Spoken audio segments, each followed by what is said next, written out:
1539, hit birds, so you lost thrust on both engines, returning back towards LaGuardia. Got emergency returning.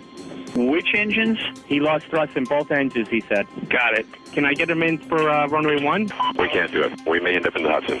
I think he said he was going in the Hudson. The story of Sully Sullenberg and the landing of that plane on the Hudson River goes a long way to explaining why simulation centers are needed. As we all know, the plane lost power shortly after its takeoff, and he magnificently harbored the resources of his crew and was able to land the plane on the Hudson River. All the people on the plane were spared injury, and it was a miraculous success, which could have been, under other circumstances, a terrible tragedy. When he was asked, Captain Sullenberg, had you ever done this before? He says, I've done it many times in a simulated environment. And here at Cedars Sinai, we have the Women's Guild Simulation Center in order to create an environment which simulates real-life clinical situations. And this allows us to train nurses, doctors, technicians, so by the time they do go to the emergency room, they're well prepared, they've been trained in the latest techniques, and the latest techniques have been literally at their fingertips. We had a very complex procedure that we were going to do. It was a child, it was going to be his 4th operation, and there was a lot of potential things that could go wrong. And we decided that we wanted to do a simulation, and we wanted to see how the team would interact in the worst case scenario. Looks good. Vitals are stable. I think we can just take some nylon sutures at this point. We'll do a quick closure.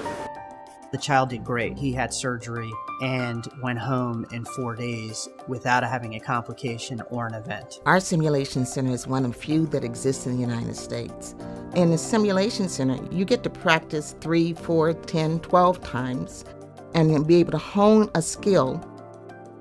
Everyone from the student nurse to the skilled surgeon gets to learn in the Sim Center. The sophistication of the equipment, the lighting, the sound in that center will enable nurses and physicians to be able to practice everything new that we can dream up in the health professions. We have 10,000 square feet of workable space. We have several ICUs. We have labor and delivery suites. We have 15 mannequins that are very interactive and robot-like that allow us to perform different simulations through control centers where someone is actually controlling the mannequin and it interacts with the residents or attendings or medical students in that simulated setting. Mannequins speak, they have heart sounds, bowel sounds, lung sounds. You can do chest strains, you can stick tubes down their throats, you can give them drugs and medications. And these simulators can actually respond to that medical treatment. So it allows us to create a far more immersive learning experience. Blood pressure stable at this point. The realism of what we're doing is actually quite incredible. When we are simulating an event, we're doing it for real.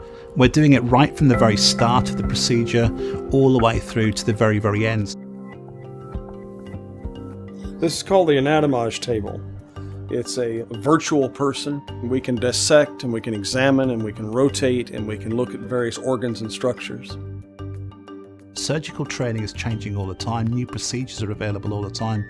If we want to keep the cutting edge of that, we need to make sure we have that software, those surgeries available for clinicians to train. Some of these devices are quite expensive.